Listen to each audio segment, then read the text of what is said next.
มายาคาเนาะวันหลีเนอร์เหลือนหนึ่งของอังกฤษนี่นะน้องนะเพราะว่ามันนานมาก็นั่นเลยลงปันปองเจียวมาก็เจอเลยลงปันค่ะเนาะแต่มีอะไรน้องๆเขาได้เลยนะวันที่เดือนหนึ่งวันที่165เนาะ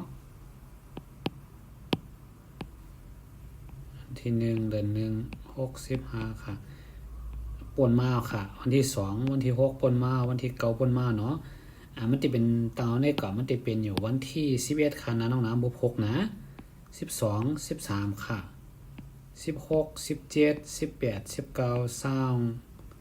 21 22 23 25วันหลีนะน้องนะวันดีค่ะวันอันเตเฮ็ดตังดูตังต้าน5วันเตเฮ็ดการให้ไม่เมียว5วันเตเอาผัวไม่5ค่ะเนาะออกค่ะ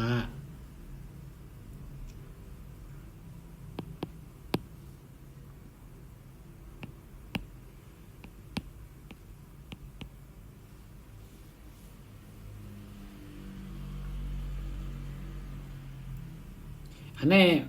วันที่1 2ป่นมาหมดแล้วนะน้องน่ะ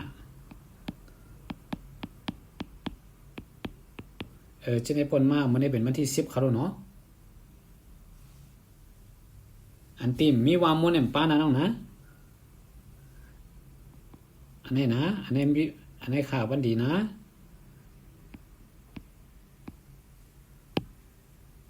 อยากให้ยินให้ค่ะวันดีเครื่องกำนำเนาะเดือนนึงนี่เนาะอันตีวันดีก็ติมีวันที่24 26 14เฮ15เฮ14 15เฮไหนก็ค่ะเนาะน้องๆเขาป้าๆเขาพี่ๆเขาอยู่กันอะไรกันอะไรไหนต้องตักกันตั้งแต่คอมเมนต์มาเลยค่ะเนาะจอยกันเต็กเช็ดเต็กเพค่ะเนาะปุ่นพรดีๆลองอันดีๆที่กูสอนเอามาลงปันให้ค่ะเนาะเพราะว่าเขาจอยกันเต็กเช็ดเต็กเพก็มันก็เป็นการเฮ็ดกันกุศลนิดนึงก็ว่ามันเป็นปุ่นพรดีค่ะเนาะ